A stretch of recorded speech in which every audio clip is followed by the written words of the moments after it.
small town. The Bronx is up and the Battery's down. The people ride in a hole in the ground. New York, New York, it's a wonderful town. And now, it's time for Talkin' New York Sports with Billy C. and Brooklyn Mike, part of the BillyCBoxing.com network of programming. And here's your hosts, Billy C. and Brooklyn Mike.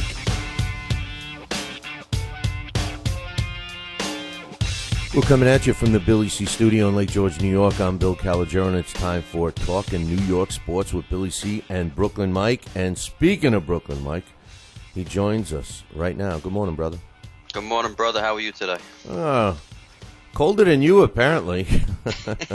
It's only like 25, 26 degrees here, but it's going to go up to 50 later to melt all this ice. Yeah, well, I wish we went up to 25. I wish it was up to 25 right now for us, but that's what you get for living in upstate New York. And you bailed. You bailed on New York, man. Oh, yeah, baby.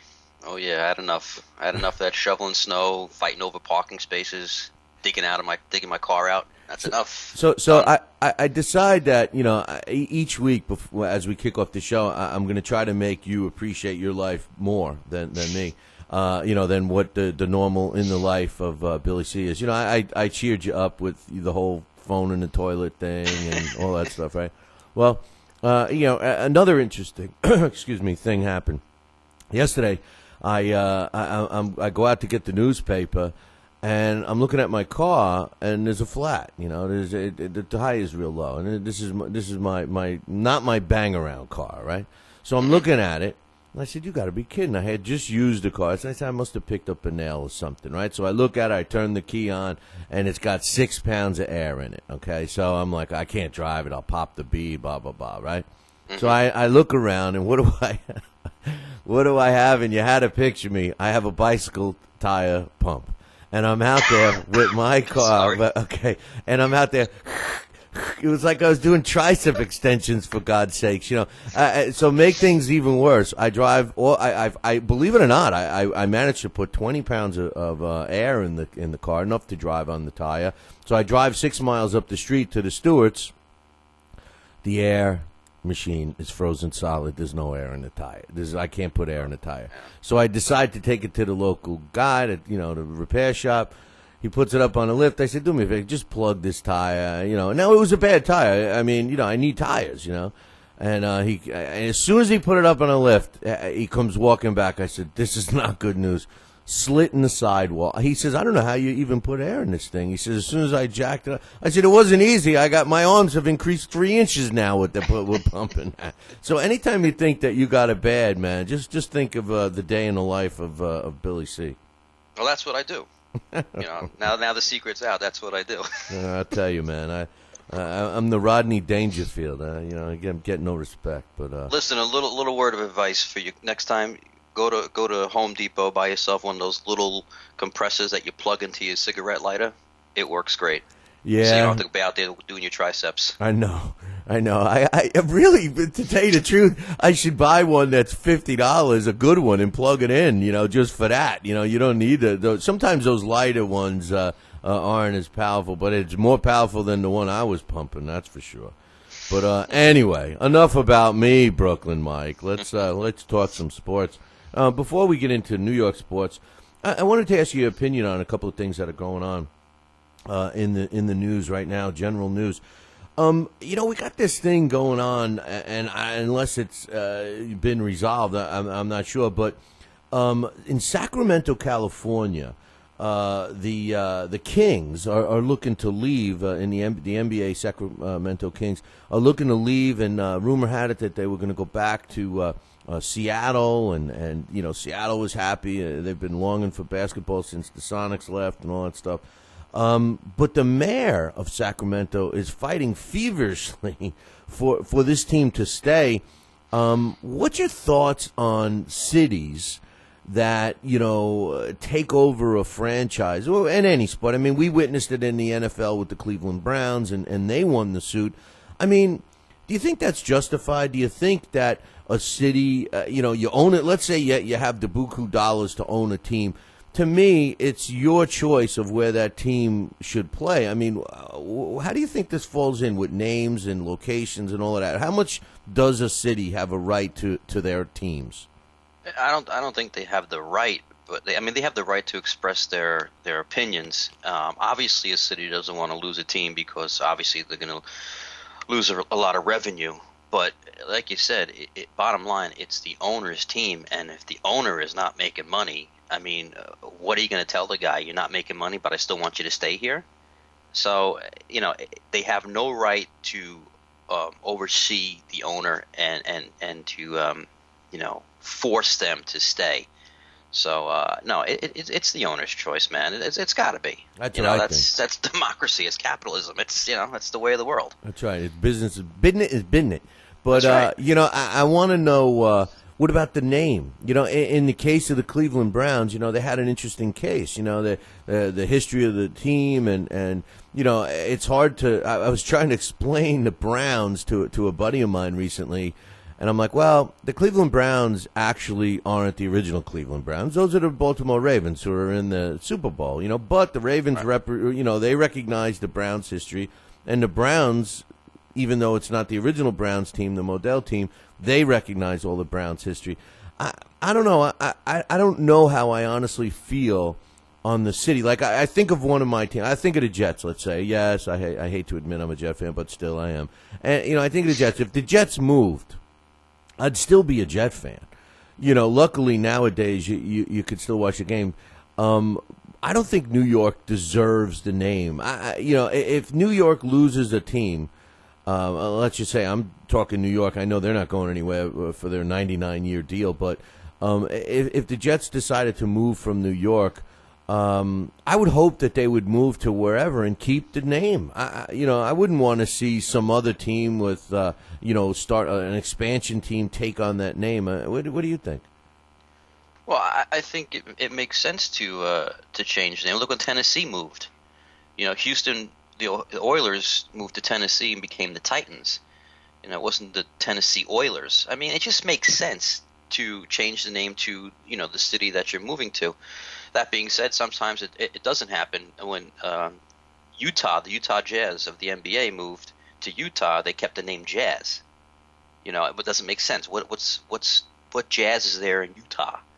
So, it just, I guess it's the way it rolls off your tongue. There's a lot of things that go into it. But, if you're going to move, you kind of take on, something of that city, to make it kind of recognizable for your team's identity.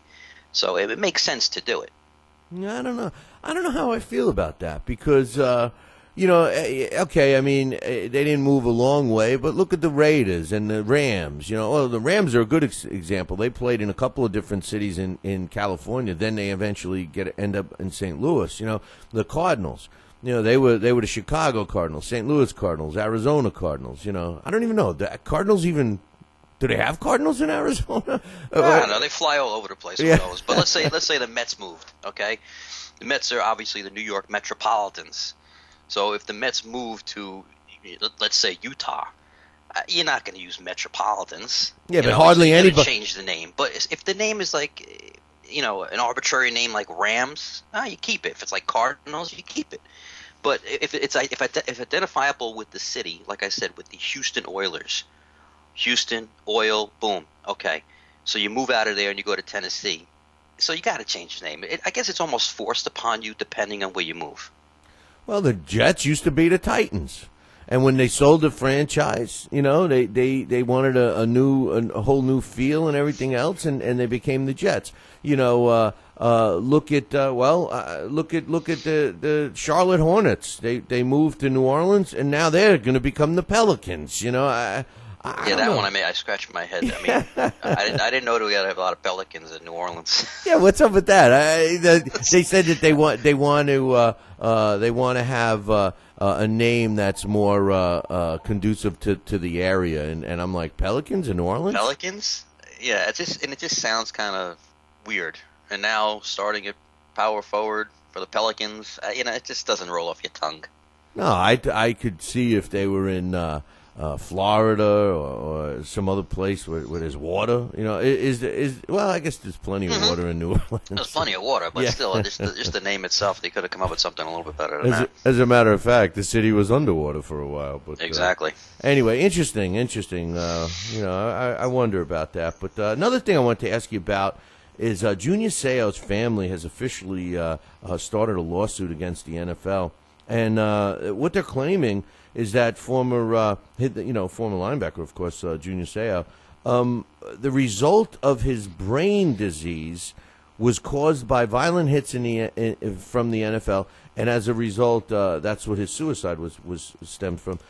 This is a tough lawsuit, in my opinion, and I'm not disputing the fact that the head trauma can cause this, and obviously they've proven it scientifically and everything else.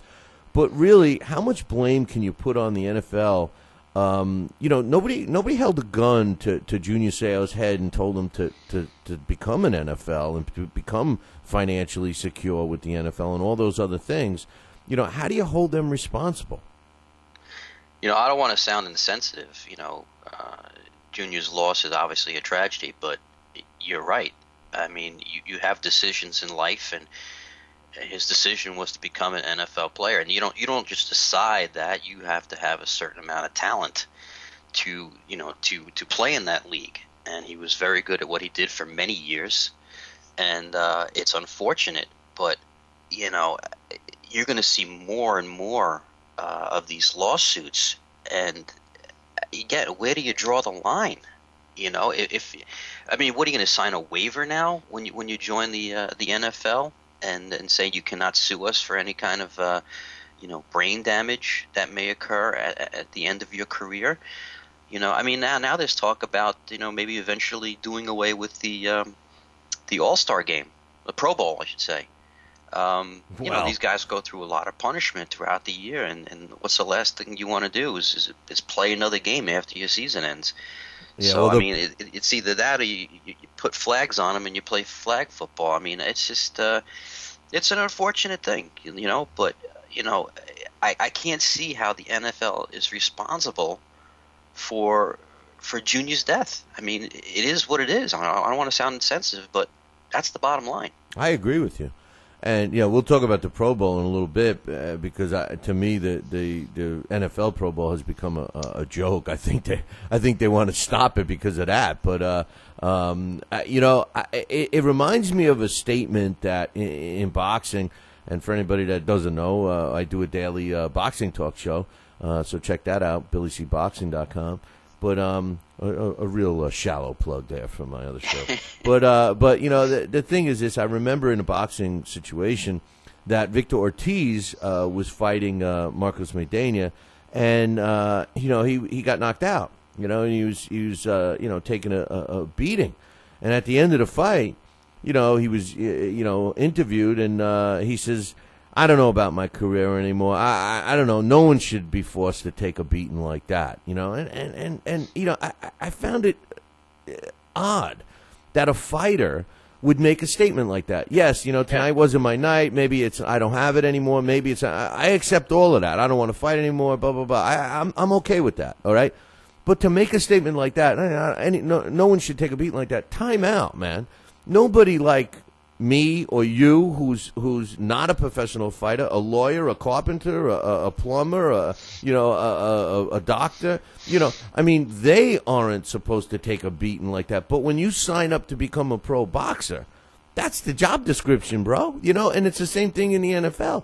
And I agree with you. I'm not trying to be insensitive to either of these guys, but the truth of the matter is, it's not like you don't know people are going to be trying to take your head off in the NFL, regardless of the side of the ball you play on. Nobody has to, remind you that, this is an elite level and the athletes are, the speed. Everybody says, when you get to the NFL, the speed of the game is so much better. I mean, it's only great until there's an injury. Now it's the organization's fault?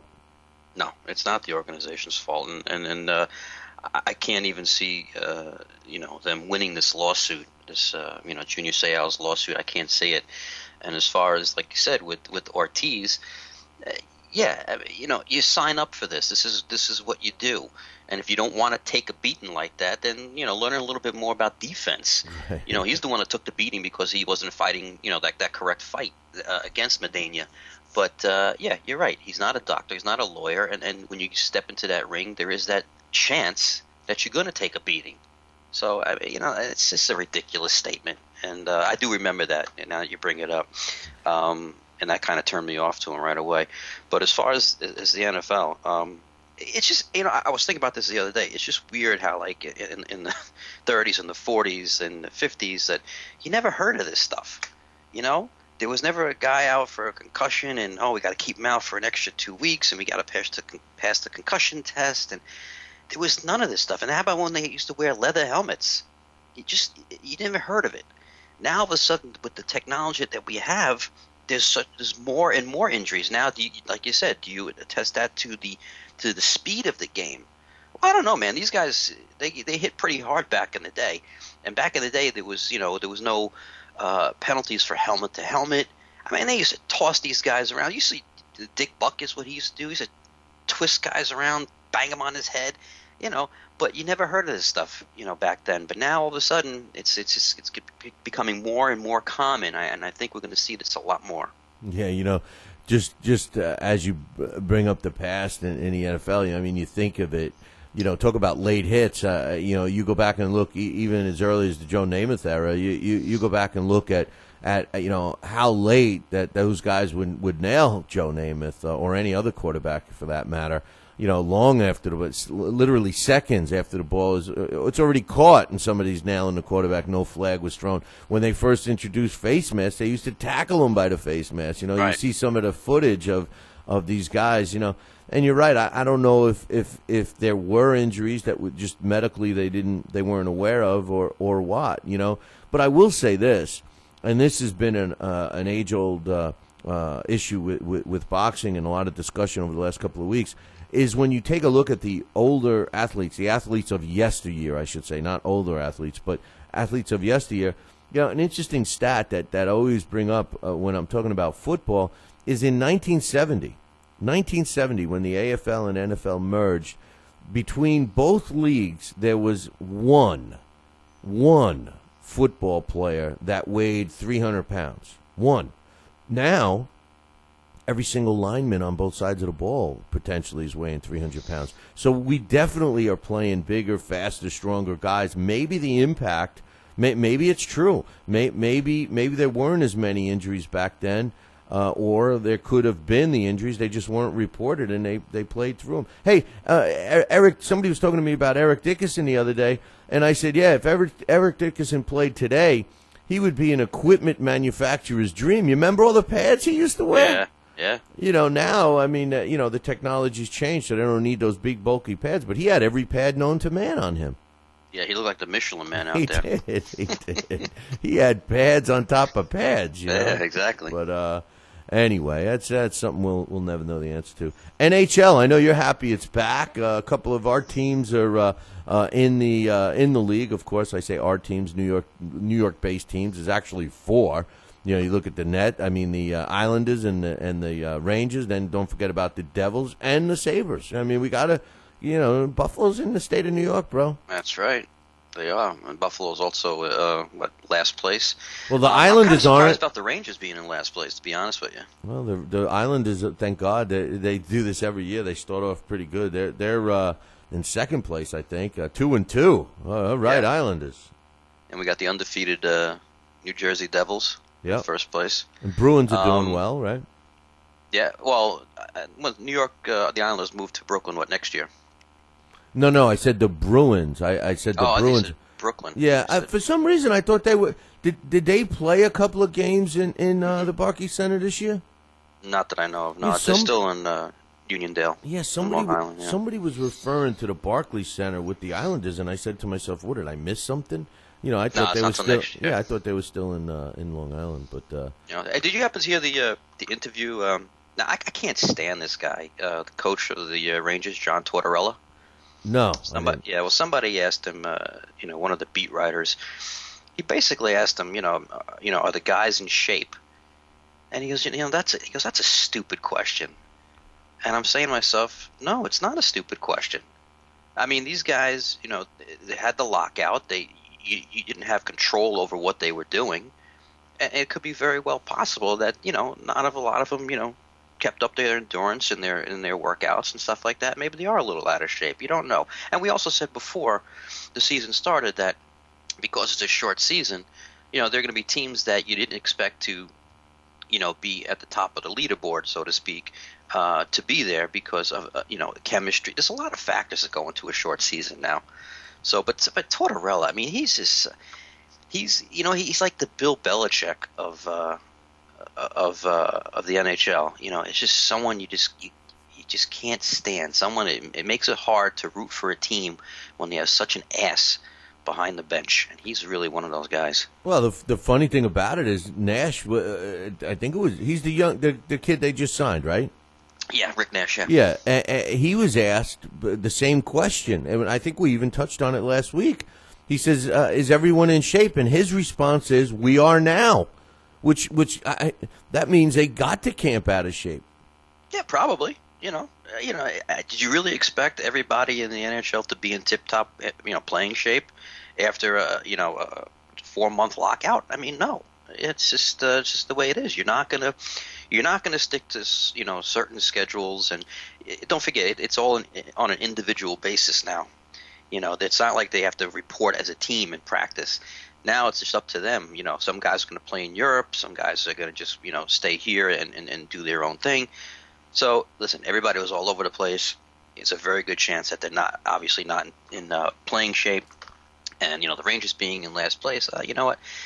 That team is too talented to be in last place at the end of this season. I'm saying at the end of 48 games, the Rangers are obviously going to make the playoffs, and, they're probably going to be up towards the top of the division. It's just early, and it's just the bottom line. It's just early. You got to wait, and Ranger fans shouldn't be, jumping off the bridge and hanging on to the ledge, and just let it play itself out. They'll be fine. I'm not a Ranger fan, so they should just be glad that they're even having a season this year. I would have thought that it wasn't going to happen, and quite honestly, I don't care how good a team in any sport looks on paper. You got to play. You got to play the games, So I don't care. It's funny because sometimes, and it almost happened with the Heat last year. They finally shifted into gear and won it all. But the thing is that everybody was shocked at the beginning of the season, and they're like, geez, how come they're struggling? How come they're doing this? Well, it's like, give me a break. Just because you got all the superstars on paper, the other teams aren't going to lay down and just, that's right, this team is loaded. We're never going to win. No, they actually play harder. I think. I don't know. Right. That's a perfect example, though. What you said with the Miami Heat, because in the beginning, there was struggles, and the chemistry wasn't formed yet. But they turned it around, and when it was time to step up, perform in the playoffs, they did, and they won it all. So that's a perfect example. Yeah. NBA. Speaking of NBA, the Nets, they finally they beat the Knicks, but I got some concerns about the Nets, to be honest with you, and I'll tell you why. It appears to me now they're a game and a half behind the Knicks in first place in the East, but it seems to me, Mike, that the Nets they have no problem beating the teams they're supposed to beat. They beat the bad team. I want to say bad. I shouldn't use that word, but the teams that if the playoffs were going to happen today aren't making the playoffs, all right? So the season is long and things can change and anything else. But as of today, the teams that wouldn't make the playoffs, the Nets beat. And they should. But the teams that are decent, the teams that would make the playoffs today or the better upper echelon teams, the Nets seem to struggle with. Yes, they've had their wins here and there like against the Knicks, but is this something that we got to worry about for the season? Well, what I think you were trying to say was that the teams that they were winning against, like P.J. Carlosimo has been 12-3 since his takeover as the head coach. Most of those teams have been sub 500 teams, and is it a thing of concern? Yeah, a little bit, because they went into Memphis and they got spanked. There was no defense, there was no energy. And they lost 101-77, and that's that's a good team. That Memphis are 28-14. And now they have to go in. They have to play Houston, Los Angeles, Chicago, Miami. So, now they've got to step up and play these quote-unquote playoff teams. Well, not the Lakers, but there's a little bit of concern. But you know what? It's still a good team, and they have shown that they do play harder under PJ Carlesimo. 12-3 is 12-3, and I don't care if it's all sub 500 teams. They're still a good team. And look, they just played the Knicks, and they won. So and the Knicks are a first place team. So I don't think there's that much room for concern, but in the back of your mind, yeah, it's always going to be there. Well, just remember something: the NBA and NHL is the only pro sports that actually a under 500 team could make the playoffs with their playoff sequence. I mean, the NHL, the only teams that don't make it are the last two place teams, and same thing with baskets.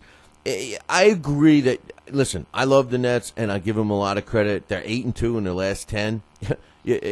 Last time I looked, before they lost last night, they were 9-1 in their last 10. So I mean, you can't really complain. The Knicks, on the other hand, seem to be in some type of a slide. They're 500 their last 10 games, coming off a big win against the Celtics the other night. But 5-5. If I'm the Knicks, I think I'm more concerned than if I'm the Nets. I think the Knicks, I think they are going to begin to have trouble. I think that somebody made a good point. One of the writers made a good point about Carmelo Anthony, who I love. I had wished that Melo would have ended up on the Nets, but one of the writers, I forget who wrote it, made a great point. He says, that he's not that strong mentally, and he's easy to get taken out of games. And we saw that a couple of weeks ago, and I think other teams saw it. I think he's going to have a tough road this year. I think other teams are going to try to get into his head, and once you do, he's not the same player, Mike. Yeah, but you know what? He knows that. His coach knows that, and I'm sure that's just something that he has to work on, because you can't let it affect you. It has. But I don't think it's going to. Did it affect him? When he went to Boston? No, I mean it happened. It happened, and listen, it happened against one of the biggest trash talkers in all of basketball, and Kevin Garnett. He takes trash talking to the next level. He goes beyond. He crosses the line all the time. We've given examples of this before. So I'm going to give him a pass, and I think with Ray Felton coming back today, that's really going to give this team a boost.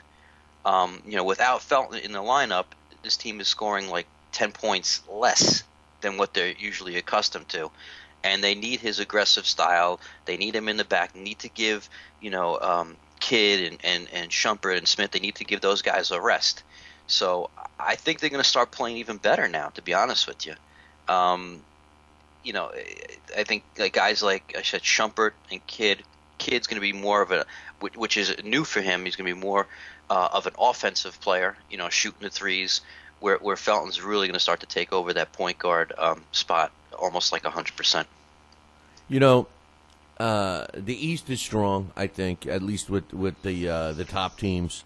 Aside from the Knicks and Nets, you got, of course, the Heat, and what Atlanta's doing is fantastic. The Hawks are a good team. You never know about the Magic. You look at the Central. We knew that the Bulls were going to be good, and the Pacers are traditionally good. When you start looking at the Western Conference, I start to get a little, the whole Western Conference, you start to get a little question marks. Yeah, the top teams like the Spurs and Oklahoma's team and the Nuggets, they're all solid teams. You get into the West in the Pacific Division, of course, the Clippers, who I said would have a good year, and Golden State, who I've always had a soft spot for. I love those two teams. Now you're looking at the Lakers, who are double digits out of first place, and I think they're double digits out of first place. Yeah, they're 13 and a half out. 13. Will they make the playoffs? Are the Lakers are they gonna make the playoffs this year, or are they gonna be missing the playoffs for, I think, the first time in a gazillion years? It's quite possible, and if they don't get rid of Dwight Howard, yeah, then they have a very good chance of missing the playoffs. I mean, he's just basically he's just not a good fit for that team. Also, them picking Mike D'Antoni over Phil Jackson, again, you scratch your head. And yeah, but wait a minute, Phil Jackson might have. We never know what Phil Jackson's asking for. Come on, nobody's got an ego bigger than Phil Jackson. And listen, I'm not saying he doesn't deserve to.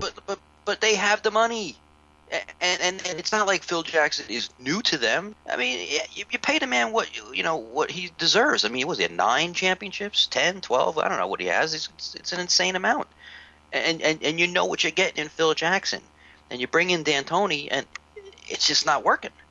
It's just not working.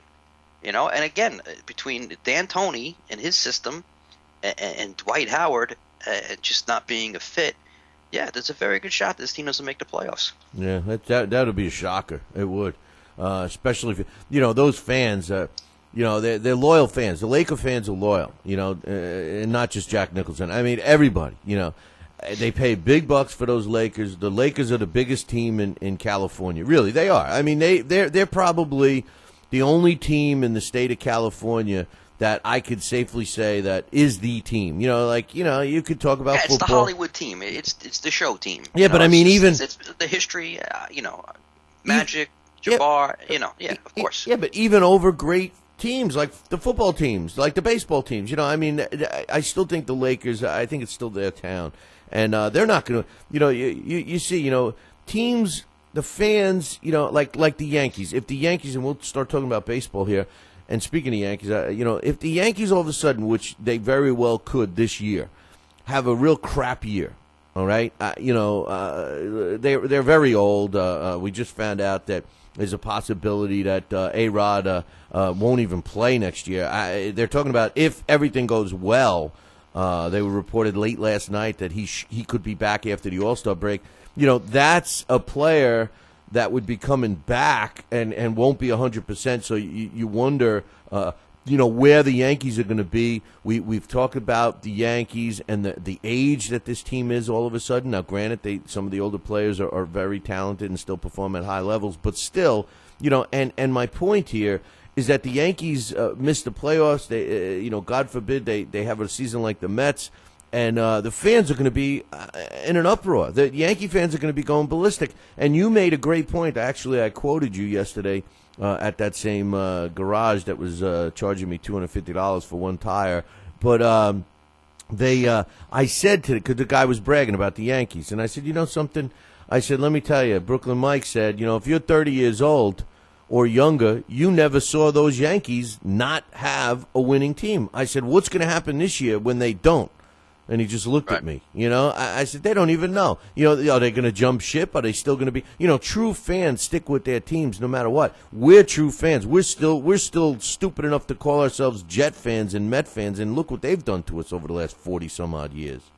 Right. I mean, if you're born in 1986, right, and you start following baseball when you're 10 years old and you're a Yankee fan, do the math. Since '96, right, every year has been a success except for one. Every year. They're completely spoiled. We know that. And they cry, they lose 2 in a row, and, Girardi should do this, and Girardi should do that, and, we're not spending enough money, blah, blah, blah, blah, blah, blah. I mean, they're the worst. I hate the fans. I think that the Yankee fans are the worst. Yeah, you know what's funny about the Yankee fans? They hate the Boston Red Sox fans. They hate each other. I mean, you're always hearing about all the competition between the two groups of fans. But to me, Mike, they're the exact fan. They only just like different teams, but the mentality of the fan is the same. Oh yeah, there's no doubt.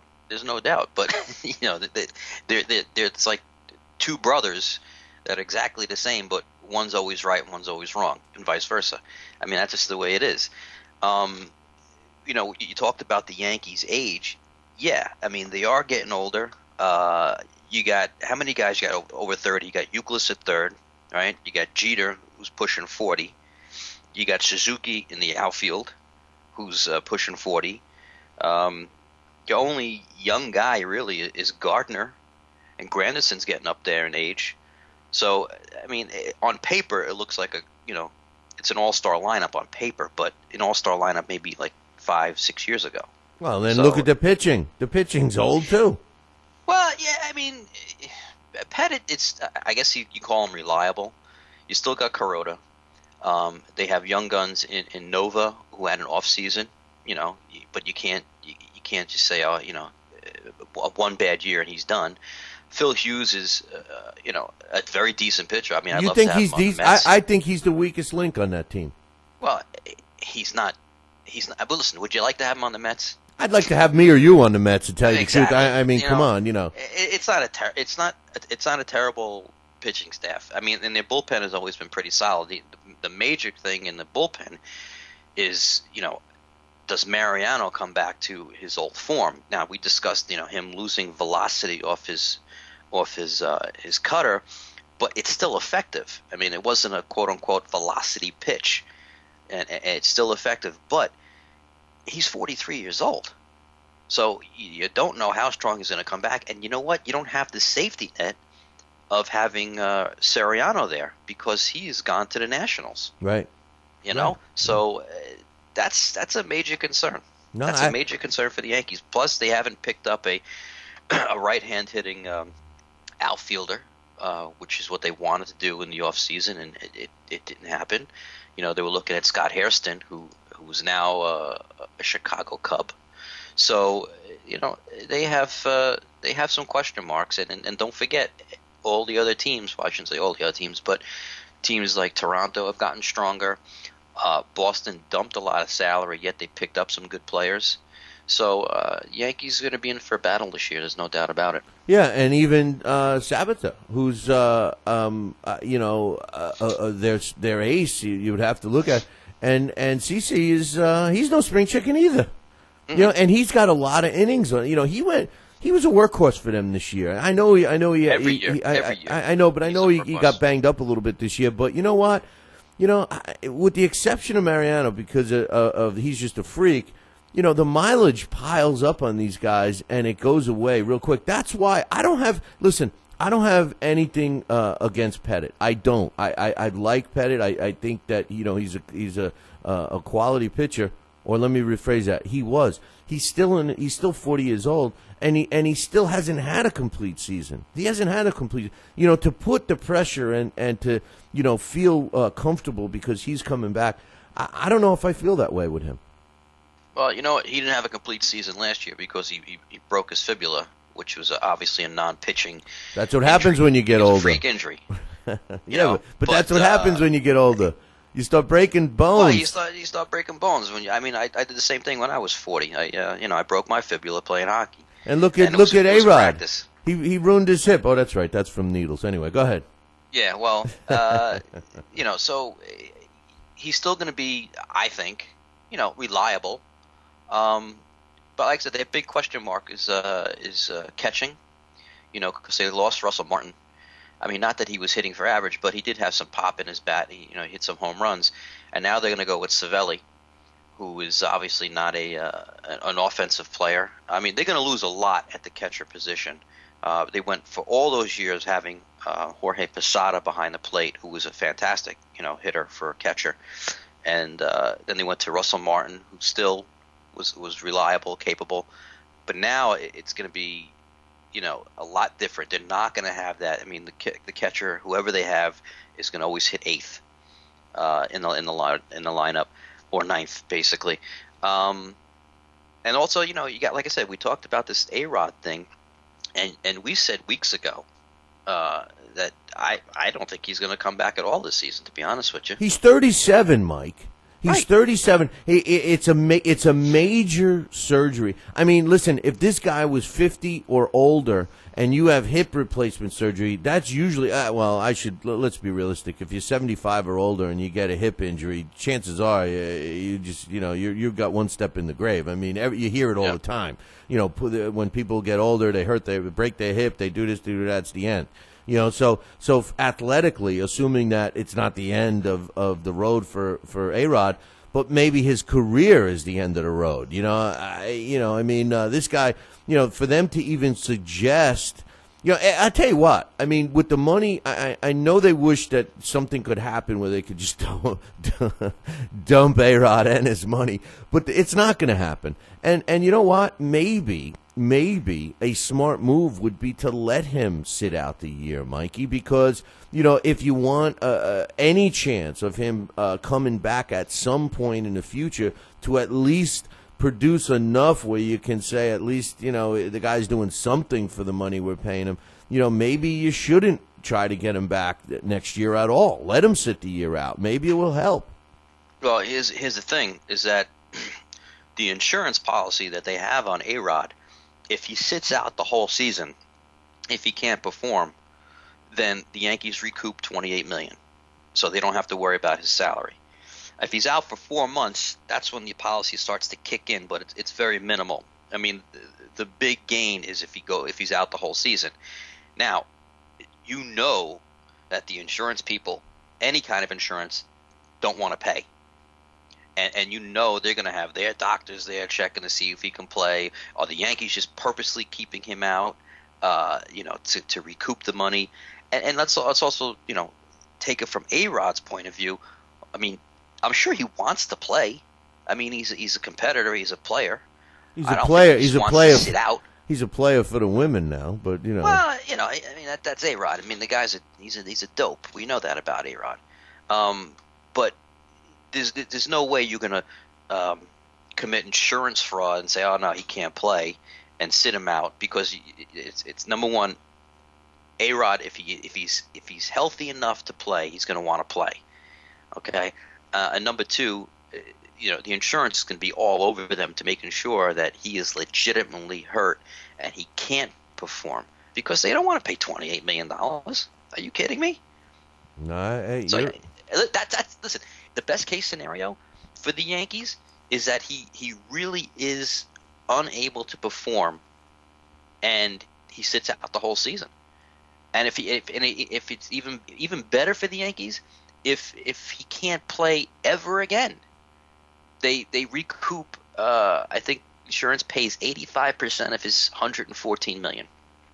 So that's the best case scenario for the Yankees, and you know they're hoping that happens, because you know even when he plays, he's definitely not going to be the same guy. It's just going to get worse and worse. Obviously, after this is a second major hip operation in 3 years. You know, after July 1st of last year, he hit 5 home runs. You know, plus don't forget he was out the month of August with a broken hand. Yeah. So I mean, it's just listen. I'm ecstatic. Being a Met fan, I'm so happy this is happening in Yankeeville. You know. Oh, I hear you. I hear you. Listen, I told you this old. I hate the Yankees more than I hate the football Giants. You know, because sometimes I'll stick up for the Giants a little bit here and there, but the Yankees, anything that bad can happen to the Yankees, I wish upon them. You know, it's funny because I hate them equally, and sprinkle in the Patriots too, but we'll get to that a little later. I got a question. We're talking about baseball now, and before we get into the lack of Mets news, let's talk about some other moves in baseball. And one really caught my attention. Delman Young was signed by the Philadelphia Phillies, and what appalls me with this contract is it's a one-year deal, and it was reported that he's making under $1 million, $750,000, but he's got incentives to make almost $3 million, 2.75, and one of them is if he comes in weighing the way he's supposed to.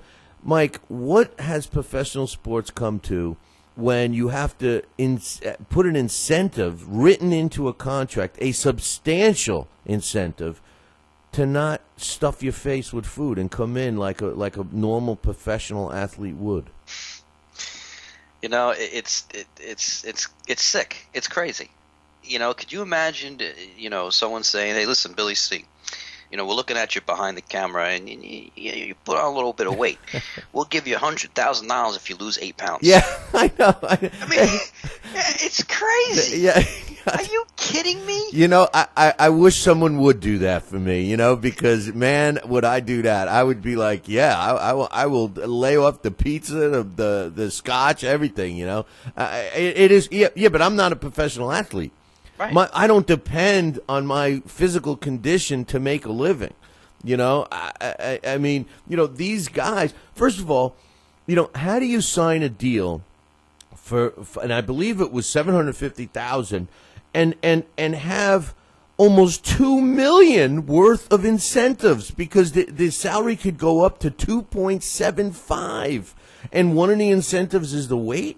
I mean, what if you're GM, if you have the GM hat on, and you looking at this guy, you want to sign Young, all right, and you know that he's a fat bastard, all right. I mean, let's not pull any punches. Let's just say, listen, this guy's known to come in and he can't stay away from a buffet. I mean, do you go after him? Do you laden a contract with incentives like that? Because let's face it, if the guy really doesn't give two craps, and he goes to all you can eat Chinese buffets 24/7, and he comes in and he's still a fat bastard, and he doesn't perform, he's collecting a paycheck so he can go food shopping. Yeah, it's nuts. And I'm reading here, it's actually $3.5 million. And it says each time he makes weight, he receives $100,000. The first 3 times he must weigh 230 pounds or less, and he must weigh 235 pounds or less for the last 3 weigh-ins. That's sick. And you know what? 8 pounds? That's not a lot. It's water weight. It's water weight. If this baby guy, fat. If this guy can't, Mike. Let's mark this down, because if this guy can't make this extra money for 8 pounds, man, we got a problem here. We got a guy that you know what it shows me? No discipline. No discipline. Oh, absolutely. And how can you be in professional sports without discipline? And having an incentive like that. Let me tell you something. I just finished a 2-day juice fast. I haven't had solid food since Wednesday. Today's going to be my first day that I'm going to have solid food. I went to the store. I bought fruits and vegetables. I put them in the juicer. I made myself about half gallon of juice, and I had 2 cups of juice per day, and I had a protein shake. Why are you doing that, Mike? Well, because number one, it's just good to detox, and I keep in shape. What are you referring to? What are you referring to? Yeah, you keep in shape. I'm referring to the fat bastard I'm talking to on the phone. Right, exactly. That's what you're basically saying. You're saying, hey, well, I keep in shape, Billy C. I'm not a fat bastard like you. I mean, come on, man. What? I don't know if I should stand. I should mute you right now. I enjoy working out. I like to hit my heavy bag downstairs in my garage, my speed bag. I enjoy it. It's something that I've always done throughout my life. Now I'm 40. I'm gonna be 47 years old. You're a baby. Okay? I don't need an incentive to lose weight, to try and be in shape. And this guy, like you said, a professional athlete, and he's getting I wish they would pay me. I just juiced for 2 days. I'm dying for macaroni right now. I'll tell you the truth. It's 8:45 in the morning. I'm dying for a bowl of macaroni with ricotta. Hey, it's funny. I've maintained the same fat weight. I don't gain any. I don't really lose any. I'm the same for the last 20 years, really. I wear the same size clothes, the whole nine. And after the New Year's, food has been tasting weird to me. And you're right. The only thing that I can eat all day long is macaroni, any form of it, pizza, that kind of stuff, lasagna, all the bad stuff I can eat all day long, okay? And I like vegetables. But meat has been tasting funny to me. And the only meat I like is probably the worst that you can have, hamburger. Yeah, Right. And so I made a New Year's resolution that I was going to stop eating meat for no reason. I'm not becoming a vegetarian or anything like that, but just to stop eating meat. I'm going to limit it to twice a week. And if I go to 3 times a week, it's not a big deal. I'm not, I'm just trying to stay away from it only because I don't like it. And let me tell you something. I don't miss it, man. I don't miss it at all. I'll admit, I don't mind. There's nothing like if the roast beef is cooked, great. There's nothing like a nice roast beef sandwich or a beautiful spoon roast or something like that. But you know what? And again, I agree with you. here we are talking about just doing things for, whatever, and you got a professional athlete making multi-million-dollars for 1 year, and they're ready to jump for joy if he can keep 8 pounds off. I just don't get it. Nah, it's crazy. But that's the society we live in with these. Listen, all these guys are just spoiled. And you know what it now tells they're me? telling you, you lose weight, we'll give you money. Yeah, Wow. what it I mean, tells come me, on. what it tells me is that they know he's got the skills, but they also know that they taper off when he's overweight. So they're basically saying, please, we know you're going to help our team if you can keep 8 pounds off. So here's what we're going to do to help you. We're going to give you this incentive to keep the weight off. And again, it boils down to discipline. And today's professional athlete, I don't care what sport we're talking about, baseball, football, basketball, boxing, hockey. Yeah, hockey's a sport, right? Yeah, anything, all that stuff. I mean, to get to the professional level, you got to have discipline. I'm shocked that a guy at this level now I could see an incentive, for a certain pitching ERA, or if you're a hitter, a certain batting average, or I could see all those incentives. I get it, but disciplinary, like weight, or keeping yourself well groomed, or not getting in trouble off the field, or stuff like that, I think is ridiculous. It is ridiculous. And if I was Delvin Young, if I'm going to make all this money just to keep my weight down, okay, I hire myself a personal trainer, a personal chef. Even if the personal trainer and chef cost me $100,000 for the year, I'm still making money because they're going to make sure I make my weight, and I'm going to make $100,000 every time I weigh in for an extra $1 million. So, are you kidding me? Unbelievable. It's unbelievable. Well, half these guys do just that. And then they throw that same chef and nutritionist under the bus when they test positive for steroids. Well, that's the other thing. Hey, I hired him. Brooklyn Mike said that it's worthwhile to spend $100,000 on the guy, so I did. I didn't know he was slipping me steroids just because I started. Nobody could hit off me anymore, or nobody could keep me from hitting a home run every time I swing the bat. So, he's got to stay away from the macaroni and eat more beans and egg whites and stuff like that. I mean, listen, it's not a hard thing to do. It's 8 freaking pounds. You know? No, I know. It's basically water weight at that at his. You look at Delvin Young and you can see a little bit of pudginess, and that's basically water weight.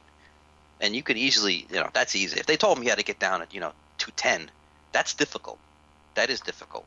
But 8 pounds at with his body frame, come on. What did Mariano sign for? I think it's 1 year.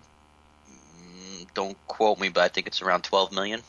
Yeah, well, $12 million was what Jason Mott just got with the Cardinals, and this guy had 42 saves in 49 chances last year, 2.75 ERA. He made $2 million last year. Was he a good signing? Yeah, I think so. I mean, I don't know, for $12 million, that's kind of high. It's a big jump in salary. But listen, anytime you can get a guy who I mean, that's pretty good. What you said, 42 out of 49? Yeah. I mean, and closers are tough to come by, as we know as Met fans. So, it's a good signing. You get something like that, you don't let it go. That's why, Soriano's making $28 million for 2 years with the Nationals now.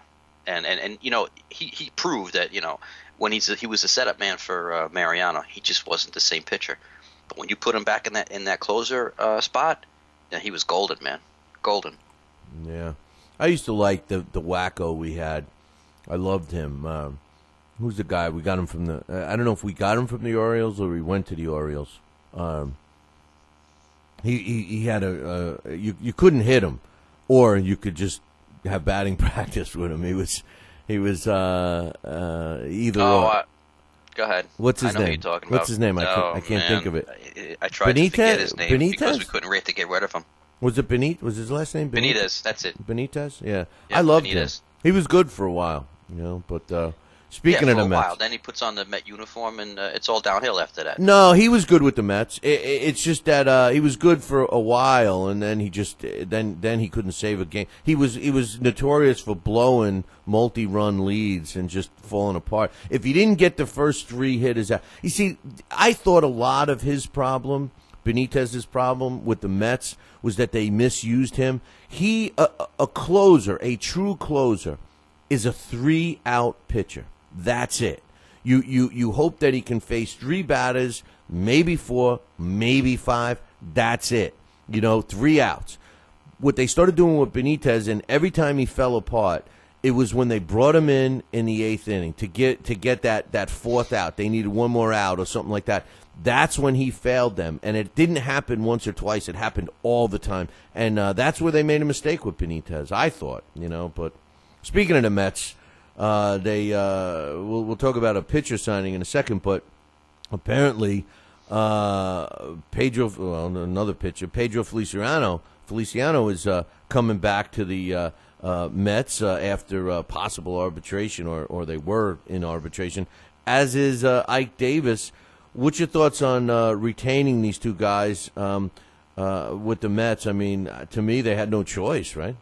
Well, I mean, Ike Davis, he didn't hit for average last year, but I mean, he gave you 25 home runs, and he was out for quite a bit. So, I mean, yeah, you have to have Ike Davis at first base, and he's a good defensive first baseman as well. Feliciano, if you remember, I mean, we used that guy to the point where his armor fell off. The Yankees picked him up, and he didn't play 1 game for the Yankees. So the Yankees were more than happy to get rid of him and send him back to New York. And I think he only signed a minor league contract with the Mets. So yeah, why not have him? He's a lefty. If he could pitch again, it'll help us. He was our quote unquote lefty specialist. So, but we're the ones that ruined him, basically. Yeah. Yeah. We used the heck out of him. Yeah, you need Ike Davis at first base, and I think who's our second baseman there? Murphy. I like Murphy. He's a 300 hitter, singles hitter. But he's not a second baseman. Here and there. But the problem with Murphy is he's not a second baseman. He got a little bit better. I think he was an outfielder. He's not Cano. No. But he's capable at second base, and for us we need offense. So we need you need that. You need him in there. But infielders. If you look, there are very few monster infielders, and I'm talking size wise. Murphy's a big dude. Ike Davis is a big dude. When you look at quality infielders that can zip, zig, zing, bing, bang, boom all over the field to make those plays, they're generally they're smaller and they're athletic. And I think Murphy's too big. I don't know. I'm not comfortable with him at second. I mean, we have no choice. The Mets have no choice. But don't get me wrong. I like Murphy. I think that he's one of those unsung heroes. He's a young player that. Now, is it Murphy or Ike Davis that has that weird disease that could put him out of the season at any time? One of them have some kind of weird disease. I for some reason I thought it was Murphy, but maybe it's Ike Davis. Do you know what I'm talking about? I think it is Murphy. I did hear something like that. I'm not quite sure what it is, but it is Murphy. Okay, all right, yeah, it's some kind of weird thing that could flare up at any time and give him problems. They knew about it last year. They were it's like it's a disease that would give him make him tired. With fatigue kicks in real bad, and the concern. I mean, you're playing second base. Right. I mean,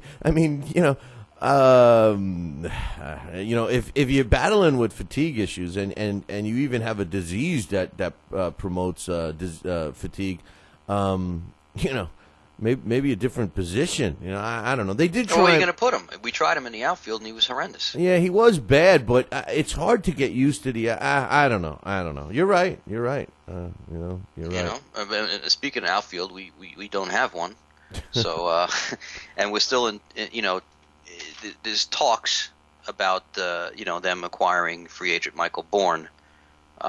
But it's just all talk. You don't know what's going to happen. Well, I heard they were going to. I heard that they were going to increase the distance. They were going to make the outfield bigger by another 300 feet. So they figure they don't need an outfielder. That they'll just be able to retrieve the ball at some point. So there'll be less home runs hit. So that's a good thing. That'll be good statistics. But the problem with Bourne, his agent is Scott Boras, so he's going to want a long-term deal. The guy's 30 years old, so Bourne Sports is going to ask for at least 5 or 6 years. And do the Mets want to, spend that kind of money? Plus the fact that there's this whole draft choice issue that Pittsburgh was awarded the 10th overall pick due to their inability to sign their top draft choice in 2012. It's kind of like they get the 10th pick for rewarding them for not being able to sign their draft pick, so which it drops the Mets to 11th. So they don't want to go through this deal because of that. So I don't think it's going to happen. I really don't think they want to sign him for 5 or 6 years, which is what Boris is going to ask for. So I think they're probably just going to go in. And Alderson said this, in the real world, realistically, it's quite possible that they can go in with Duda, Neuenhuis, and Baxter, and not one of them is really a quote unquote major league outfielder. Now you see, this is where I, this is the part that I don't get with you, Brooklyn Mike, because if you try to sell me as much as you can about 2014 and we're a young team and we're building for 2014 and everything else. And I don't necessarily disagree. I'm not happy about it because I feel in professional sports you should at least start the season thinking that you got a shot to win it all. And if your attitude is not that's bad, in my opinion.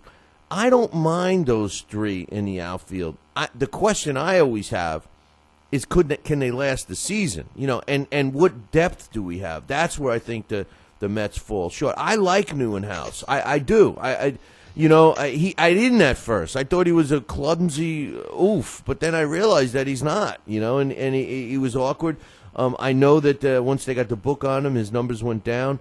But come on, he had moved up, and I don't know. I'd be more inclined to give guys like that a shot rather than bring in a guy that's so-called proven and bring him in. A lot of these guys that are so-called proven, and they come in, they're doing it for the money, and they could care less about winning. And I'd rather have young players that are still interested in winning. So you'd rather have a guy like Neuenhuis and Duda in the outfield who aren't really, offensive players at all, and Duda even has problems defensively in the outfield. I mean, he was sent down as well. I don't understand that way of thinking. Well, wait a minute. You didn't finish the question. Who are you giving me to? Who's my options? That's the thing. I don't have an option. Okay, that's what it is. Well, in the real world, do I want them to go out there and try to obtain somebody? Number one, in the free agent market, the only person that's left is Bourne. Okay, but the Mets' financial situation. So forget Bourne. He's strapped for money, and Sandy has his hands tied. You're in a no-win situation, basically. But we go through this all the time. Listen, we're making a move to the youth movement. Fine. Listen, the Mets have been bloistering up their farm system for the last 5 years. They had destroyed it prior to that. But the farm system is not that bad right now on all levels, all three levels, even single A. The Brooklyn team is a pretty solid team, single A.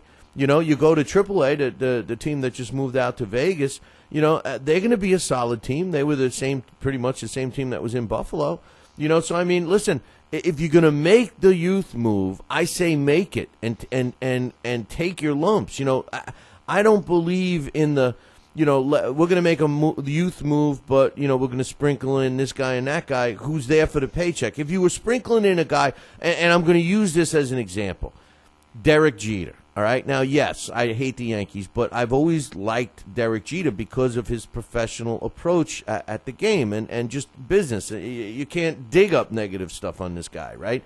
And if you brought a guy, obviously the Yankees would never let him go, but if you had a guy that's a high caliber player, and I'm saying a Jeter, but obviously we're talking outfield here. But a high caliber player that's a known guy that's going to demand big money and everything else. But the one thing that you can guarantee is that he's going to come to your team and die on that field trying to win every game. And that's what I want. I'm not so sure that some of these other hired guns have that mentality, Mike. Hired guns, like you're saying, a free agent like Michael Bourne? Yeah. Well, let me ask you this. We go into the season with your outfield as Duda, Neuenhuis, and Baxter. Duda won a couple of games for us. I don't know why. I don't know why you're so negative on Duda. Because he batted .239. That's my outfield. He batted .239, and he's terrible at defense. Hey, That's why Mike I'm down on the Piazza. guy. Mike Piazza batted .239 one year for the Mets. Come on, man. No, he didn't. He didn't Mike always Piazza bat never 300. batted .239. Don't let me go out and pull up the stats. You better right pull now. up the There's no way stats. he batted .239. I bet you he batted okay, 240 maybe, but that not much more. Go ahead, you look. I'm doing it right now. I'm doing it right now. All right, I got to prove you wrong. All right, well here, while you're looking that up, the Mets did sign a pitcher. I really don't know what to think about Sean Markham. I really don't. I mean, here's the thing: they're paying $4 million for him. They let Dickey go, right? They're paying $4 million for Markham. He's 31 years old. I don't know if he passed the physical yesterday or not. It was pending the physical. He went 7-4 last year with the Brewers. Now the Brewers are a funky team because they're a tough out. Always, they're always good, but their hitting is why. And not their pitching. He was 7-4 with 3.7 ERA in 21 starts last year. And the thing is that 7-4. I'm not so fuzzy about that. 3.7 ERA. By today's standards, is good. 20 years ago, wasn't. So that is good. That is good. Well, it's almost 4.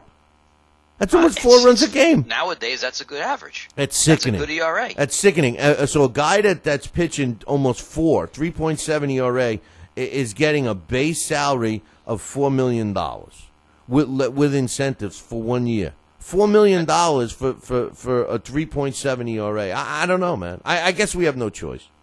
Well, yeah. Number one, you have no choice. Number two, I think it's a good signing at $4 million. His lifetime record is 57-36, so he's well above 500 pitcher. That was before he went to the Mets. now we'll see him go. What happens when you put on a Met uniform. I know, and that's what's going to happen with this guy. They'll be booing him by the second month of the season. Go ahead. What's his stats on Piazza? His lowest batting average ever for a Met was .251. All right, so I was off by 20. But 250 still is no 300.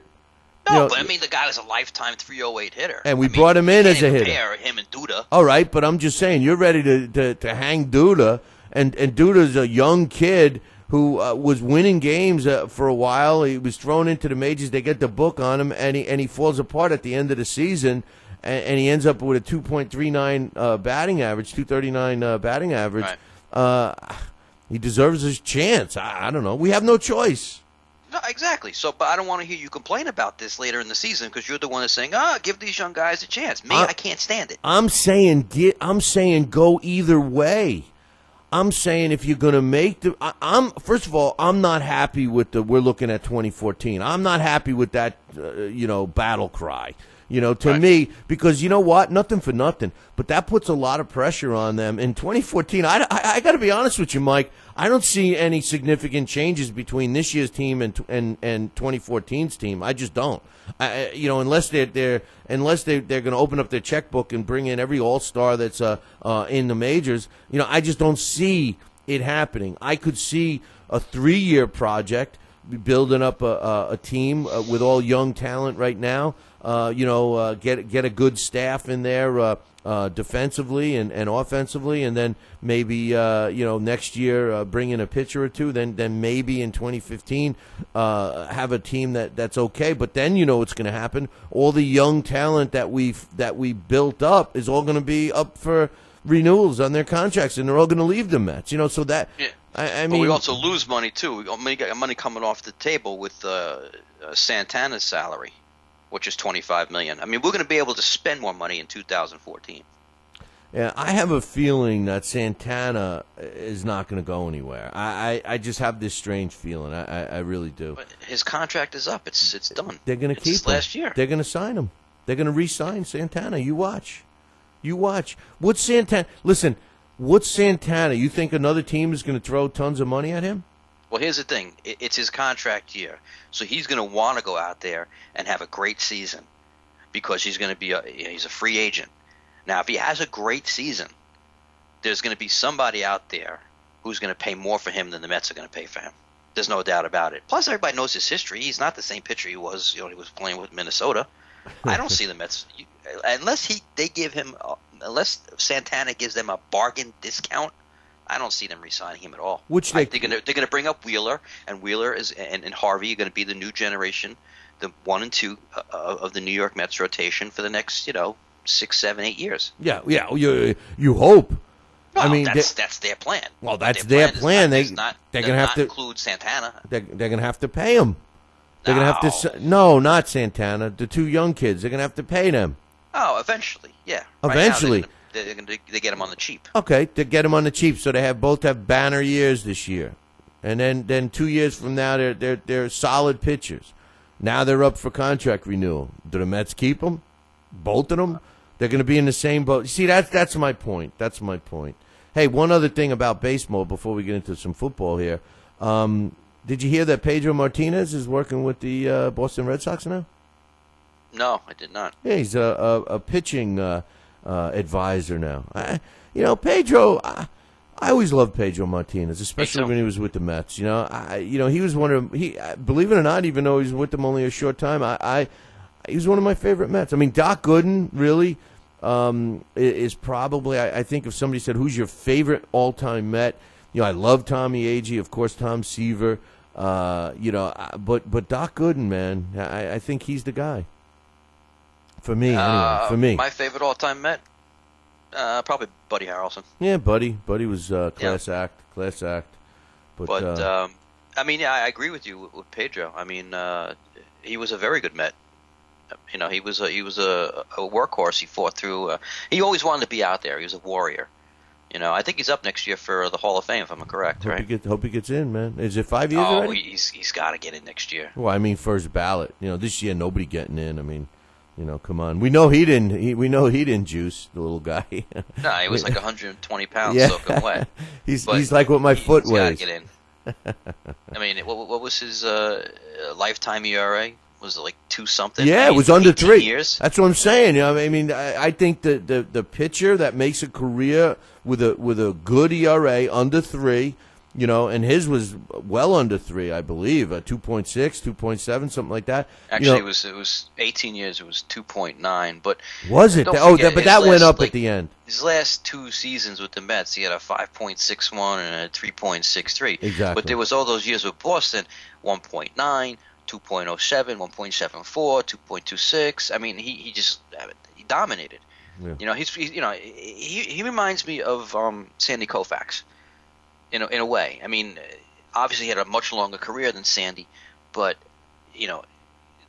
Sandy wasn't a 300-win pitcher, obviously, because of his shortened career. And Pedro is not even close to 300 wins. He has 219, but he only has 100 losses. And with a less than 3 ERA, that's going to put him in the Hall of Fame first ballot, no doubt. I hope so. But Sandy Koufax, just talking about him for a second, he was a freak, and could you imagine if he didn't have the elbow problems and stuff? I mean, he was unbelievable. And there's a lot of talk about him not having enough innings to technically be in the Hall of Fame, and they all were just like, that's BS, man. This guy was great. So anyway, it wasn't like he had a 7-year career; he had a 12-year career. And was it that long, Sandy Koufax? Yeah. 12 years? I thought it was only a 7 or 8 year career. No. Okay, well, 12 years altogether, yeah. He was 165 and 87. He had a 2.76. So if those numbers put him in the Hall of Fame, Pedro was 219 and 100 and a 2.93. Yeah, no, he better get in. If he doesn't, he's a first ballot. I can't see why would they not put him in. Again, you just mentioned that's one guy didn't do steroids. No, there's no way. I used to go to the Mets games when he was with the Mets, and there was this guy that used to dress like him, and it looked just like him, and he used to walk around getting all the fans going, and he was Pedro Martinez in the stands. Only when Pedro pitched. It was an event. It was like when Doc. That's what separates superstar players from, regular great players. When Pedro Martinez pitched, when he was on the mound for the Mets or any team, when Talkin was on the mound for the Mets. It was an event. You went there to see these guys perform. It wasn't a regular game, and even though it was in April or May, or it had no significant meaning. It did because they were on the mound, and I think that that type of juice that these guys have, they only come once in a lifetime, really. No, I agree. There's one that specific player that you just go, oh, who's playing? Yeah, I'm going to go see him pitch. Exactly. But just real quickly about Sandy, what's amazing about Koufax is that you're right. He was signed when he was only like 19 years old, when he was with the Brooklyn Dodgers, and 1955 actually was the year that they won the World Series. He was only like 2-2. And then, you go 1956, he was 2-4, 5-4, 11-11, 8-6. I mean, he really didn't come into his own and become quote unquote Sandy Koufax that we know until he was 26 years old. And from 26 to 30, those 5 years, he had the best ERA in baseball, and that's when he compiled most of his wins. Interesting. I mean, he had incredible records like 25-5, 19-5, 26-8, 27-9, and then the injury. So he really, it took him, from 19 years old to 26, or actually 25. He was 18-13 to really come into his own. That does. I didn't realize that off the top of my head. But another thing I didn't realize was that somebody would actually hire Tony Soprano, and saw that, yeah. I can't believe that the Raiders picked him up. We complain about the Jets, but I got news for you. After seeing somebody give this man a job on the NFL level, let alone just watching an electric football game, I'm dumbfounded. I just don't get it. And the other thing I don't understand is where the hell did this guy? They said that he has 30 years experience in the NFL. Where did he come from before? I had no idea of who Tony Soprano was until he was the head coach for the Dolphins. And, I think his Jets offensive coordinator job last year speaks 100% of what this guy's all about. Who the hell would hire him? Why are they hiring him? Not only is he a line coach, but his title is actually assistant head coach. So he's not the offensive coordinator. He's like a line coach, but his title is assistant head coach. What's up with that, man? Well, I mean, he's had that title before when he was with Dallas, and mostly he was an offensive line coach. Where you heard that he's been in the NFL for 30 years is I don't know who said that, but he didn't come into the NFL until 1999. Before that, he was with the University of New Haven, and again, offensive line. Maybe they're saying that he had 30 years in football coaching. Maybe that's what. Well, almost. He started in 1984, so it's 28 years. Yeah. Right. So I mean, it's getting close to 30. But again, New Haven, then Boston University, and then he started with his first job was with Cleveland. Listen, we said this. We talked about this. Who's going to hire Soprano? I said the one thing he's not going to get hired for is a head coach, or he'll never see offensive coordinator. He'll see head coach before he'll see offensive coordinator, because when he was with the Miami Dolphins, he did take that team to the playoffs. I mean, that team won like 2 or 3 games the year before, and then he takes them and makes them an 11-5 team. Yeah, but if he has a good coaching staff around him, yeah, he can be a decent head coach. But you'll never see him as an offensive coordinator again. That being said, look, he's back to what he does, and that's offensive line. And as far as the title, he's had it once before. I don't think it really. I think it's just a title, to be honest with you. Maybe to save the guy some embarrassment. I don't know, but that's where he's most suited with the offensive line, basically. Because he's just a terrible play caller. I think he's terrible, period. I really do. We'll see. We'll see what happens to the Raiders. The funny thing about the Raiders is I thought this year the Raiders were going to be much improved from last year, or actually last year, whatever, you know what I mean. And they weren't. They do have a good quarterback. They picked up, what's-his-face from the Bengals, and there was definitely something missing there.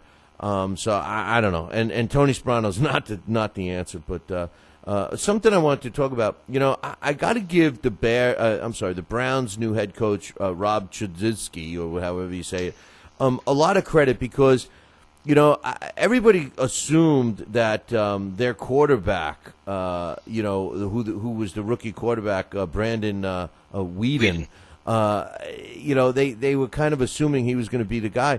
But Chudzinski said, no, I'm not committing to anything yet. You know, I'm not saying he doesn't have the tools to be our starting quarterback, but, you know, we're not committing to anything. You know, I kind of like that. And we're gonna talk about the Jets in a second because we have to.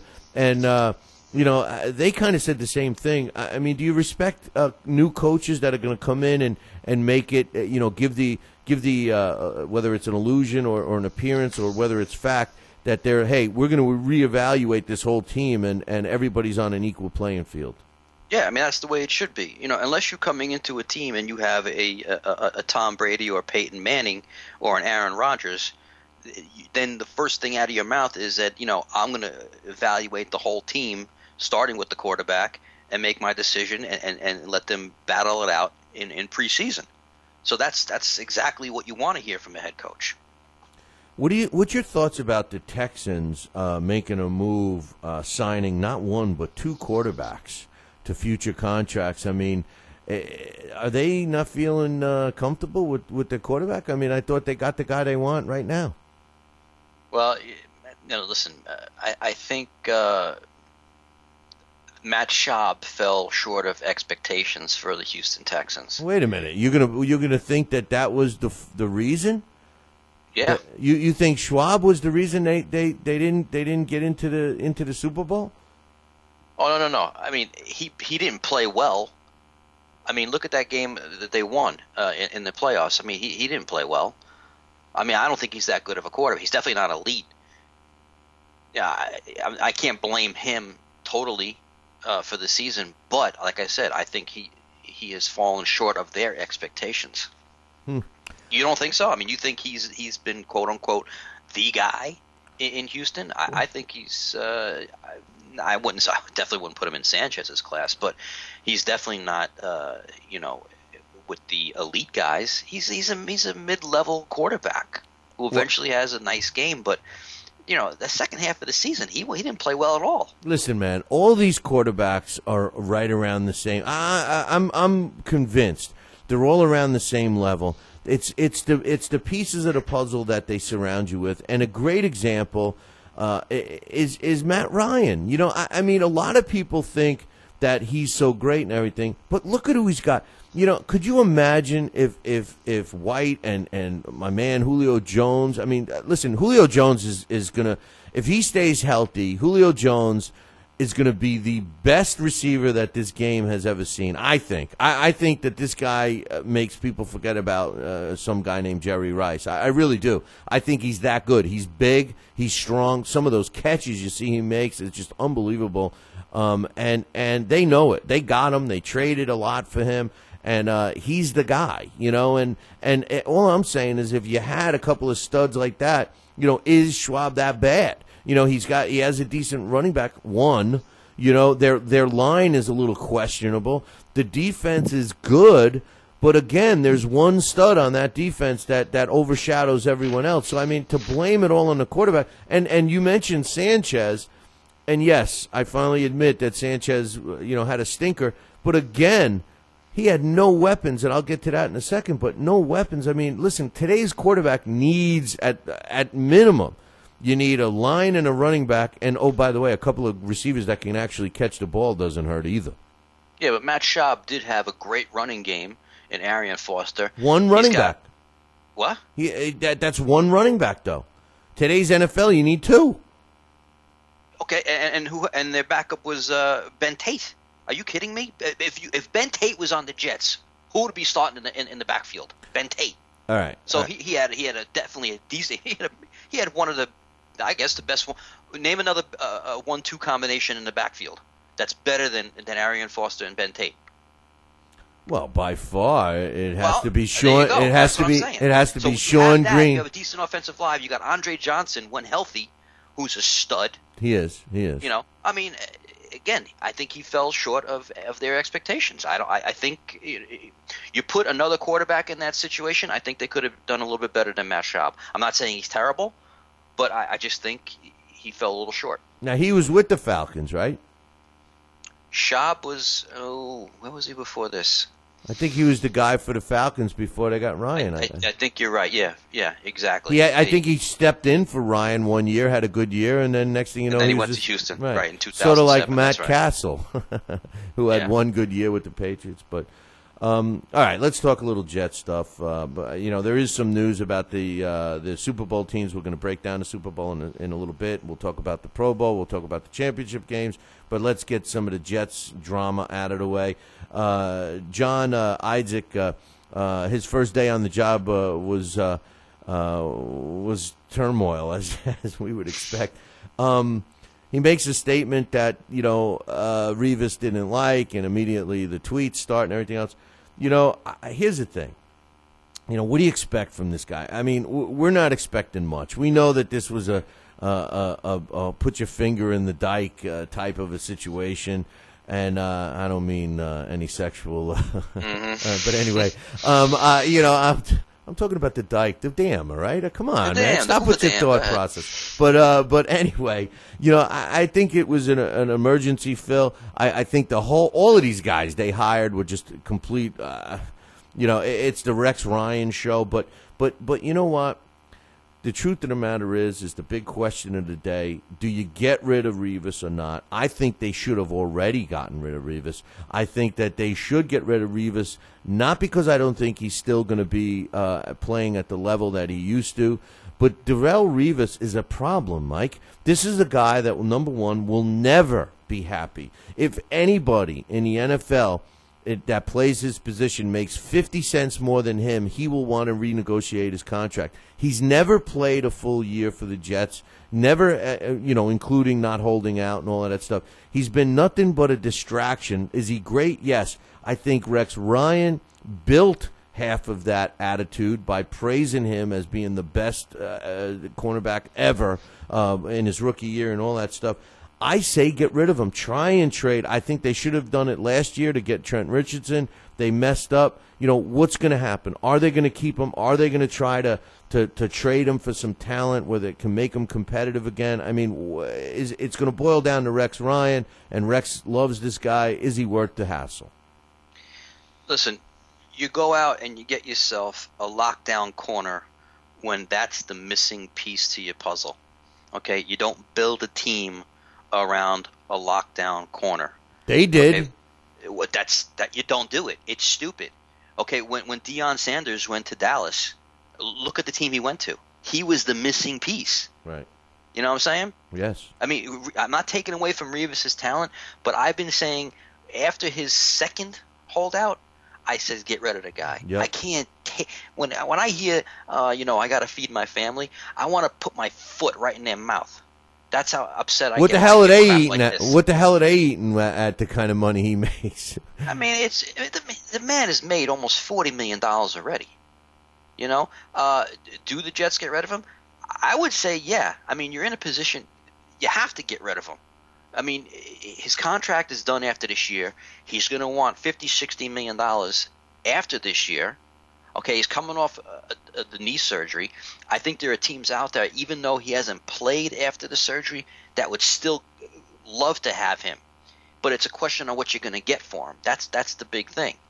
Also, keep in mind that he's due $1 million roster bonus on March 20th. Then he gets $1 million workout bonus in June. Then $1 million reporting bonus to training camp.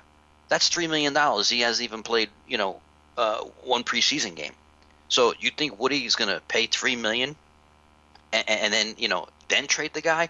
If it's going to happen, it's going to happen, like I said, before March 20th. If it doesn't happen by then I can't see them keeping him because then you're just wasting your money. Yeah, and let's say they keep him. Let's say they keep him for 2013. Let's say he wastes his money. You know that he's going to be a problem, like you're saying. He's going to demand. His words is, "I want quarterback money."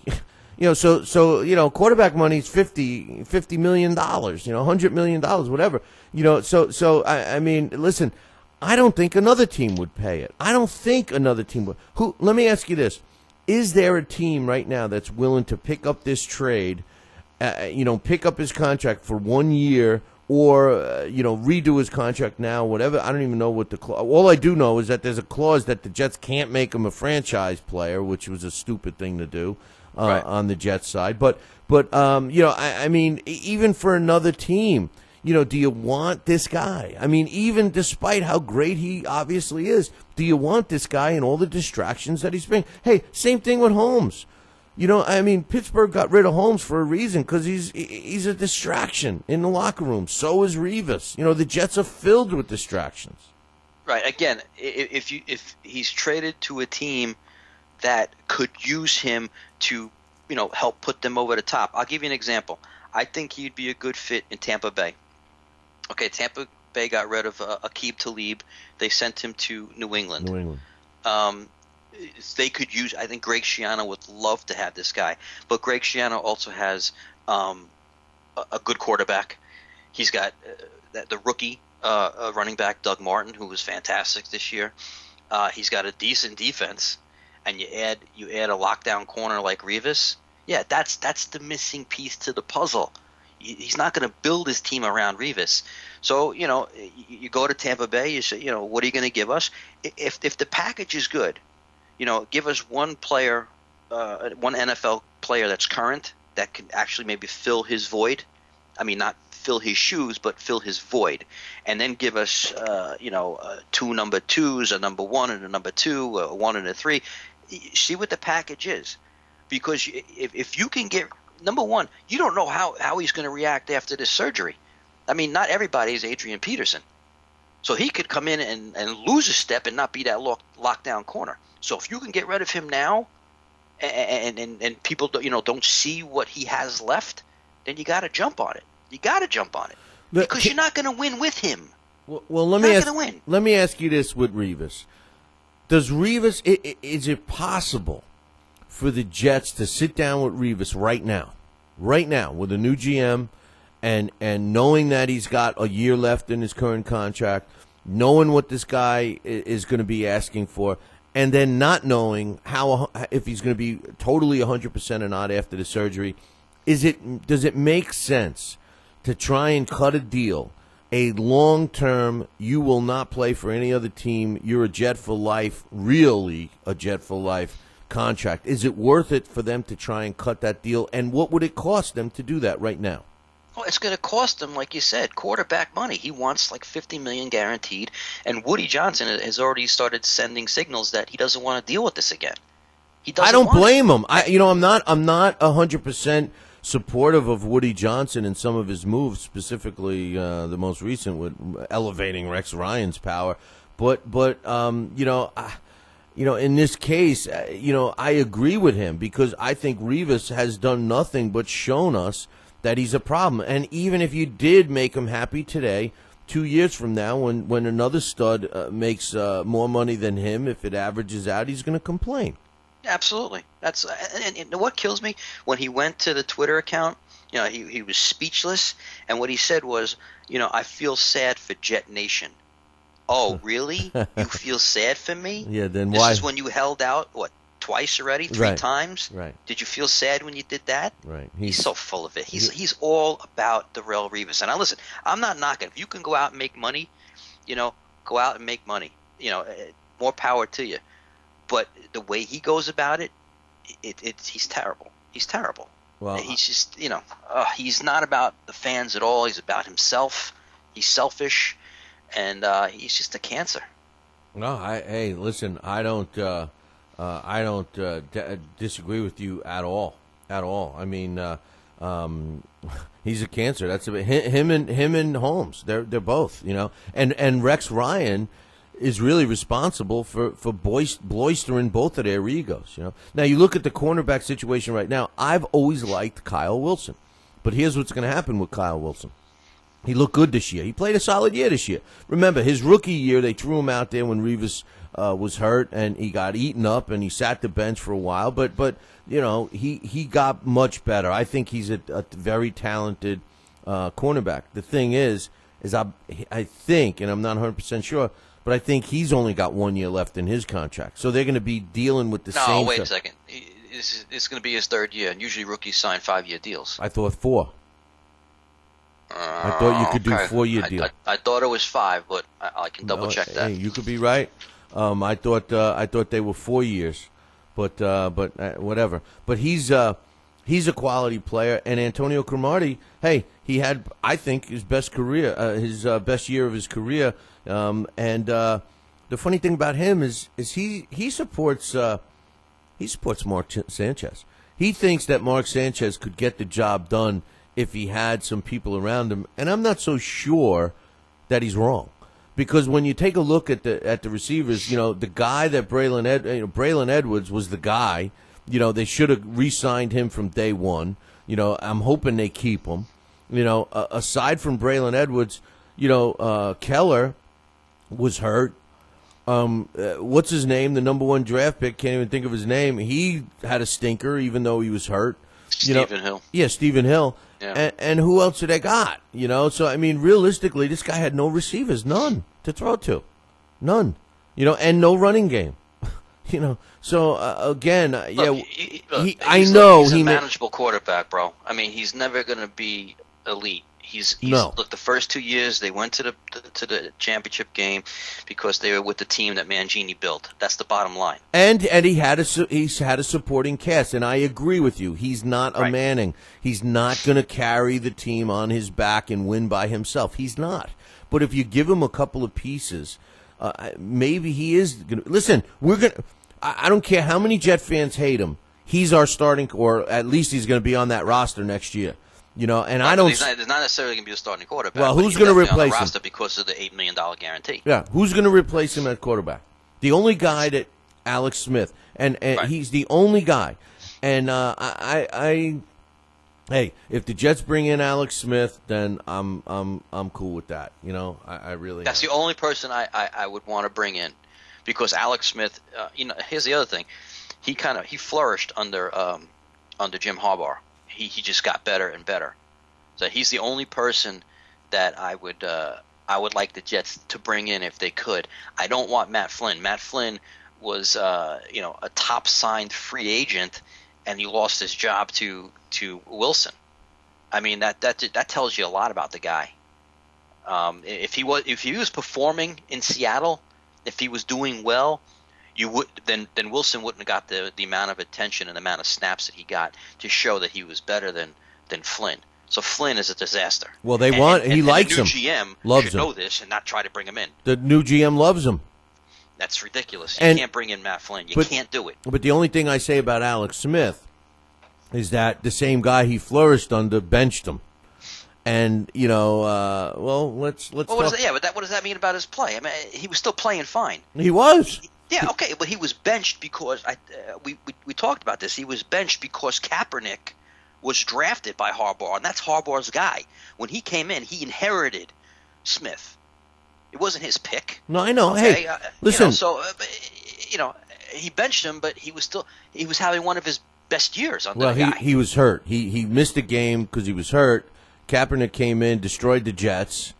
And then played another game. Then after that second game, Smith was ready to come back, and he made the decision that Kaepernick's the new starter. Which I agreed was the right decision. And you asked me that when it happened. I said, yeah, it's the right decision because there's more upswing with Kaepernick. And if you ask me right now, who do you want on the Jets, Kaepernick or Smith, I'm going to say Kaepernick, obviously. But Smith is definitely an upgrade from Sanchez not because he could throw the ball like Kaepernick or Rodgers or all these guys, but he makes less mistakes. He doesn't make the stupid rookie mistakes that Sanchez keeps doing.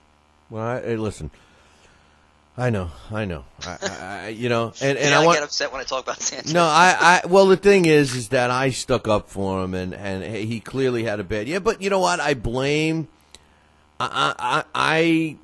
Listen. Sanchez can throw the ball. He's got a strong arm. His decision making was questionable, at least. But then again, look at who's running the show. Sprono. Right. The line coach is fighting with who should be starting on the line. They insist upon, for some reason, Rex Ryan doesn't like one of the best linemen they had in Matt Sloshin. So I don't know. No, there's no doubt that Sanchez needs talent around him. Listen, go look at his 4 years. His best QB rating was 78. That's terrible. That was his best. Well, when he had those two running backs, he didn't have to throw the ball. You know? But when he had those two running backs, his QB rating were high 60s. So it still wasn't that good. But he had so much supporting cast around him, it covered up for that. Right, I mean, he had a terrible rookie year. So just remember, let me apologize now. When you get that Mark Sanchez jersey in the mail that I sent to you as a gift, you could just send it back. But listen, I wanted to talk a little about the coaches, the jet hirings, and all that stuff. But we're running out of time. Just a programming note, we will not be doing a show next week. So Mikey and I are going to be talking about the Super Bowl. First, let's talk about the championship games real quick. I picked up another game on you, but I won't rub that in. But the thing is this: the game I picked up on you with was the Atlanta Falcon game, and the exact thing that I thought was going to happen happened, except there was a little twist. And I'm going to pose you with the quick question. A quarterback in today's or any position, today's superstar athlete, is a competitor. He wants to play no matter what. But when should a player, draw the line and go to their coach on the sideline and say, I'm hurt. I can't perform at 100%. I don't feel I'm helping the team in the best way. It's time to make a change. I'll give you a quick example. Obviously, he hurt himself, and then the fans don't understand that because look what they did to Jay Cutler in Chicago. The guy was hurt. He said he was hurt, said he couldn't continue, and the fans chastised him for the rest of that season so much they didn't even want to play him for the last game last year, not this past year, but the year before. Should Matt Ryan, which we found out later was a destroyed shoulder or whatever, should he have gone? I mean, we all saw it on the replays, and we saw him with his shoulder hanging down. He wasn't 100%, and that was the end of his game pretty much. I mean, the offense did nothing from that point on. Yeah, but that also happened late in the game. It did. What? It did happen late in the game, but that's right. when they needed a guy. They needed him to come, to drive that ball down, and they had two chances. Driving. It was his non-throwing shoulder. Yeah, but if it was his throwing shoulder, listen, I agree with him staying in. If you're going to try, if you're asking me what my opinion is, yes, he gives you the best chance of winning. He's definitely better than the backup. That backup was his non-throwing shoulder. Yeah, but you, dude, I It know it's his throwing. Yeah, but it affects his form. It does too affect your throwing. You're telling me that affected his throwing? He was still driving down the field. You don't think they were on the 13-yard line getting ready to go in, but he missed a fourth and 4, and Roddy White was, in my opinion, I thought he was pass interfered or held. But he was right there. Well, who did you pick in that game? Yeah, I picked Atlanta. Of course you thought he was interfered with it. Listen, I said to you, the only thing I can't see is an Atlanta blowout. And even when it was 17-0, I said, you know what? They were up 20-0 against Seattle. There's no way that the 49ers are laying down and dying. I said it's either going to be a 49er spanking, which it wasn't, or it's going to be a really close game and a dirty game, and Atlanta will just find enough just to pull it out at the end. And they should have. Well, they should have. It got so close. And I really felt for them, and especially I felt for Tony Gonzalez. I hear you. I felt for Tony Gonzalez too, but I thought the game would be a blowout for the 49ers. I was wrong, but they won. I tell you, one thing aggravated the hell out of me during that game, and I found myself standing up and cursing at him every time. Kaepernick was having such a hard time. Now, as it turns out, I guess he was reading the defense perfectly. But how many delay of game penalties did they have in that? I mean, he was calling the plays with changing the play at the line with 6 seconds left on the clock. I mean, it happened time and time again. It was driving me insane. But hey, they won the game, and they're in the Super Bowl. One thing I wanted to mention: did you hear that the NFL fined Gore $10,500 because his socks were too low? That's ridiculous. It is. Come on. His really? socks were too low. His socks weren't up to the league standard, so they fined him $10,500. I hope he appeals it because that's insane. Yeah, that's that. And I've seen some players with the shirts hanging out, and that's technically against the rules too. You get a play or two to do it. You're supposed to get back and tuck them in. And I've seen players do do that. The game that I was shocked at, to be honest with you, was the New England game. Yes, I went against New England in that game, and I did pick the Ravens, but I was shocked at the fact that the New England Patriots, kind of threw it in the towel, I thought, and then they pulled one of the most classless acts I've ever seen, and it's not just Belichick not shaking hands, because he deserves to be, the NFL should fine him for that, but how about Brady? How about Brady literally sulking and crying and complaining about, not winning? I mean, these guys, both Brady and Belichick, are both a poor example of sportsmen. I mean, I understand how much they want to win and stuff, but you know what? Whether you want to kick the dog after the game, whether you want to be mad for a month or so, that's fine. I mean, I'm a sore loser too, but you know what? You got to give credit where credit's due, and credit should have been given on that field by a handshake by Belichick and by Brady acting like a man instead of a girl. Well, usually I'm going to defend Brady here because I can't stand Belichick, and Belichick has done this his whole career. He's just a moody, sulky guy, and he makes you want to root against the Patriots even if you have no feelings for the Patriots whatsoever. You don't have to be a Jet fan to root against them because of Belichick's actions. Brady, however, usually, most of the time, he faces the music. He gives praise to the other team. I think he's pretty much a stand-up guy throughout his career. Maybe I don't know exactly what you're talking about as far as him sulking. I mean, I can understand him being disappointed, but what Belichick did is, and he didn't break any rules. He didn't do the on the field handshake, and he also didn't talk to Steve Tasker, which was not against the rules. He did face the media afterwards, and when he did, it was the usual, we're disappointed. What more you want me to say? I mean, that's Belichick. I mean, you just want to smack the guy. But for the most part, Brady's always been pretty much a stand-up guy, in my opinion. I hate New England Patriots. Hate them. So I can't be happier for them. And, I wouldn't even say on air what I wish would happen to that team. So, I mean, really. And I'm torn. Like, when they played the Giants in the Super Bowl, I don't even watch the game. It's the only Super Bowl, and I love the Super Bowl. And speaking of Super Bowl, we got a good one. But before we talk about that, what's the story with, Tim Brown and Jerry Rice blaming Bill Callahan for not losing, throwing the Super Bowl? I'm shocked that they came out. Two high-profile guys like that. What's your thoughts? Yeah, then they try to backtrack a little bit, saying, "Oh, we never said sabotage." Listen, it's a joke, okay?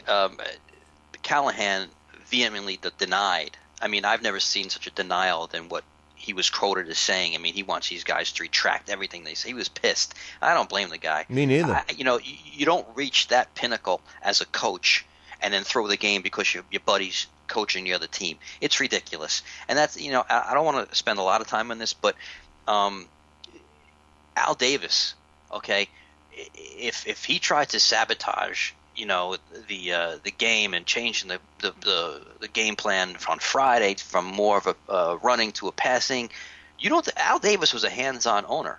I'm sure he was keyed in on everything that Bill Callahan did. There was no surprises, and if there was a surprise, then Al Davis would have been all over him. He would have been fired. This would have came out 10 years ago.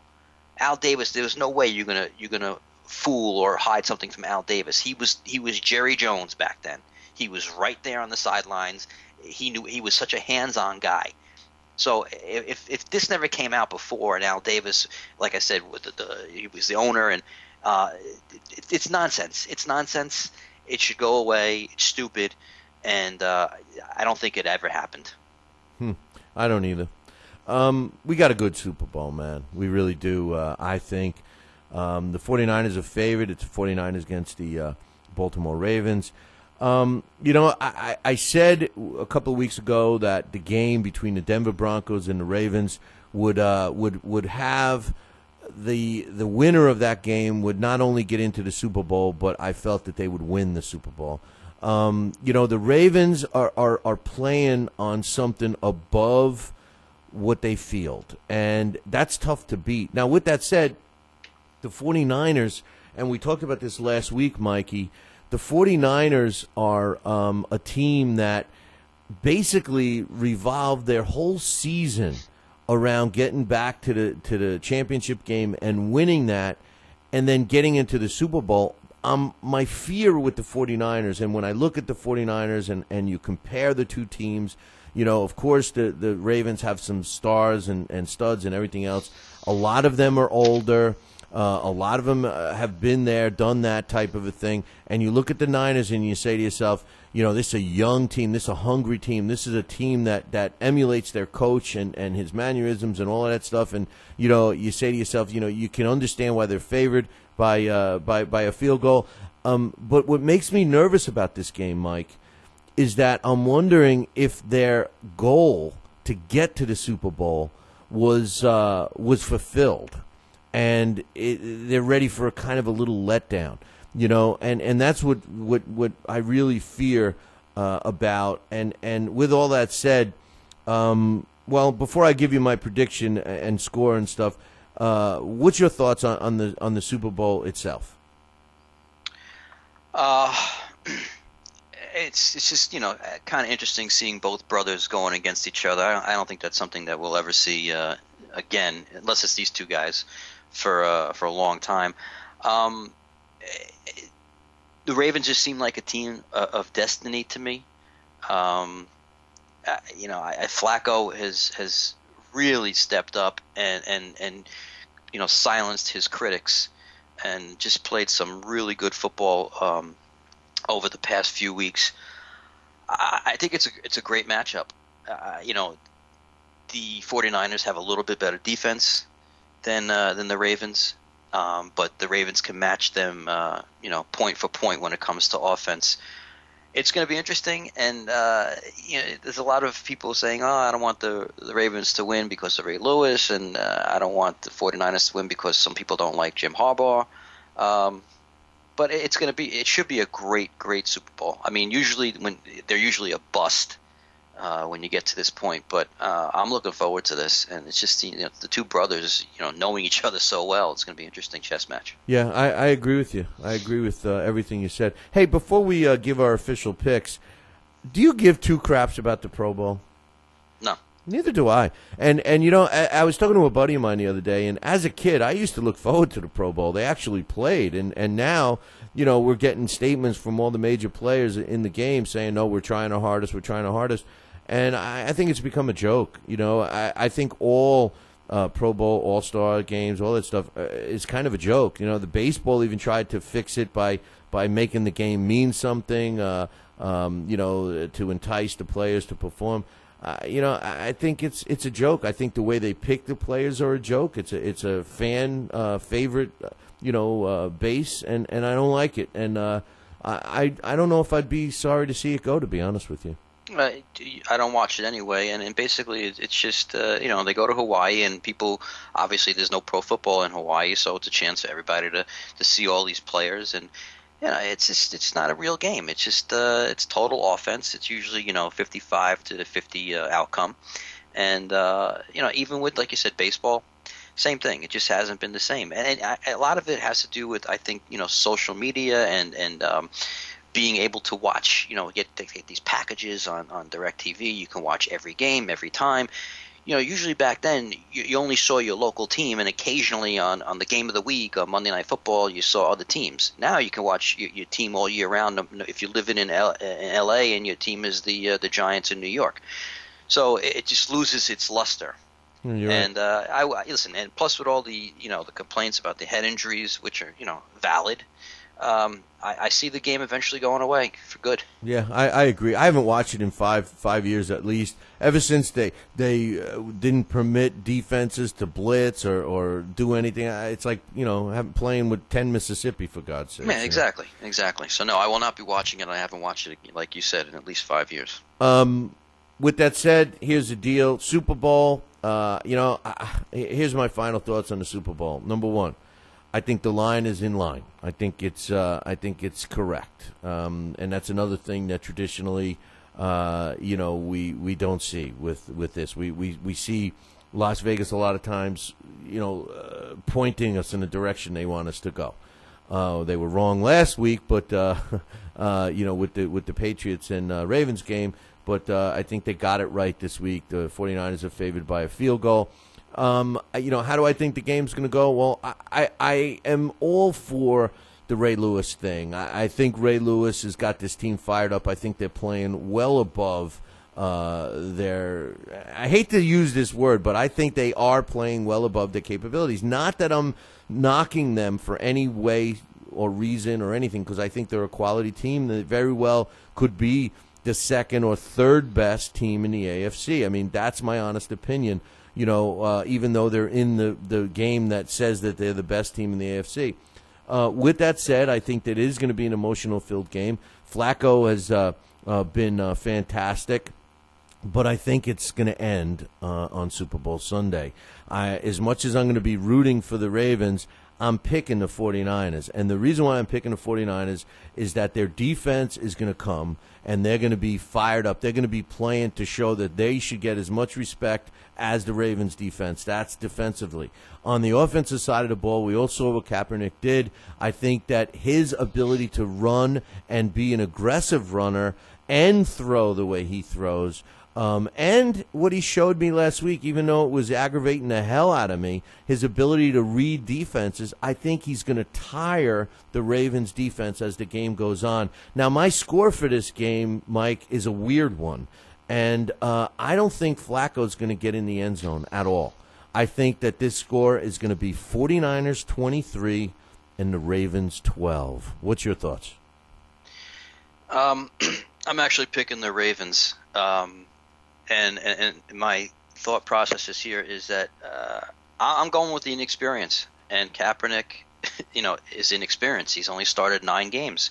Yeah, he showed poise and he's got great ability and he throws the ball harder than any quarterback in the NFL, and he has this great running ability. And so far you got to love what you see in him. That being said, I think if the Ravens can do to Kaepernick what the Giants did to Brady and just get to him, to rattle him, because listen, you only started 9 games in your career, you can be rattled. I think that's going to happen. I think they will get to him. I think, and also I disagree with the amount of points that the Ravens. So I think they're going to get into the end zone. This team can be passed on. I mean, Matt Ryan had almost 400 yards passing against this team, and you got more than capable receivers in Torrey Smith and Anquan Bolden, and a very, very good tight end in Pitta. And don't forget, they got Jacoby as well, who caught that 70-yard bomb from Flacco. Flacco's been playing off the chain recently. I think he really wants this. There's no doubt about it. I'm sure they all want it, but there's something about Flacco right now to silence his critics and to win a Super Bowl and to get that big contract that he really wants and to be called, an elite quarterback. And that being said, and the Ravens defense, which is, not as good statistically as the 49 defense, but they're coming to play, baby. They are coming to play. Ray Lewis and company, they're going to get to Kaepernick. They're going to rattle the guy, and they're going to beat them, and they're going to beat them 24-20. Wow. Like I said, I'll be rooting for them. But I'm a 49er fan, actually, so I can't go. And plus, I picked the 49ers to win it all at the beginning of the season, so I can't really go against it. All right, on this day, January 26th, in I always do it in order. So on this day, January 26th, in 1955, New York Yankee great Joe DiMaggio was elected to the Baseball Hall of Fame. And one other thing on this day, January 26th, in 1960. Alvin Pete Rozelle, on the 23rd ballot of a week-long owners' meeting that took place in Miami, Florida, finally breaking a deadlock, which incidentally was between San Francisco lawyer Marshall Leahy and NFL treasurer Austin Gunzel.